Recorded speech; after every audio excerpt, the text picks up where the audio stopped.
સુરેન્દ્રનગરમાં પાક નુકસાનના વળતર માટે રેલીનું આયોજન કરવામાં આવ્યું છે। જિલ્લાના ખેડૂતોને નુકસાનનું વળતર ન ચૂકવાતા ખેડૂતોમાં રોષ છે।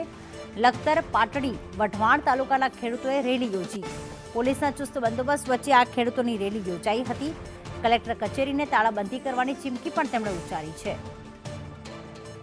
150%થી વધુ વરસાદ પડ્યો છતાં વળતર નથી ચૂકવ્યું। સુરેન્દ્રનગર કલેક્ટર કચેરી ભૂતકાળમાં પણ આવા જમીન પ્રકરણો માટે કુખ્યાત છે। જમીન કૌભાંડો ભૂતકાળમાં પણ થયેલા છે। અહીંયાના કેટલાક અધિકારીઓ જેલમાં પણ ગયેલા છે।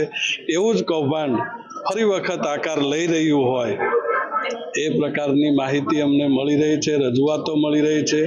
આપના માધ્યમથી મુખ્યમંત્રીશ્રીને કહેવા માંગુ છું કે તમારામાં સહેજ પણ શરમ બચી હોય તો આ કૌભાંડની તપાસ કરાવો। દૂધનું દૂધ અને પાણીનું પાણી થઈ જશે।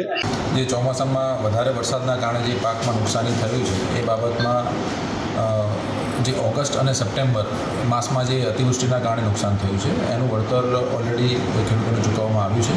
અને જે પાછળથી ઓક્ટોબર માસમાં જે વધારે વરસાદ પડવાના કારણે નુકસાન થયું છે એની સર્વે કરીને એનો રિપોર્ટ રાજ્ય સરકારને મોકલવામાં આવ્યો છે અને ત્યાંથી મંજૂરી આવેલી આ લોકોને વળતર આપવામાં આવશે।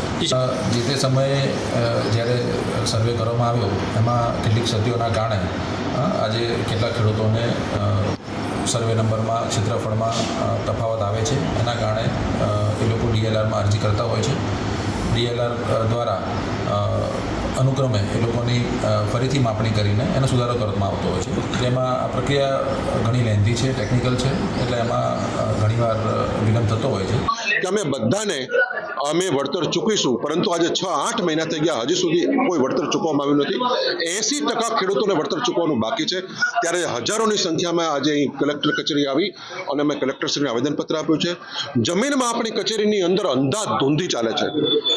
વર્ષોથી લોકો ત્યાં ધક્કા ખાઈ રહ્યા છે।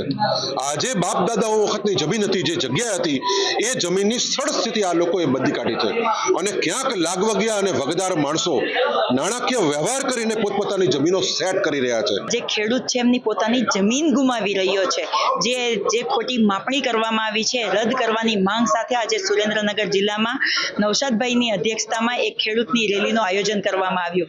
1 વર્ષ પહેલા અતિવૃષ્ટિના કારણે ખેડૂતોના ખેતરોમાં પાક નિષ્ફળ ગયો હતો।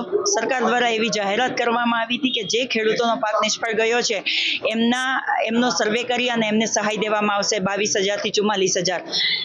4-5 ખેડૂતો જે એમના મળતિયા ખેડૂતો હોય એમને સહાય મળે, પણ જે કોંગ્રેસ તરફી વોટિંગ કરતા હોય કે કોંગ્રેસી ખેડૂતો હોય તો ત્યાં સુધી એ વળતર નથી।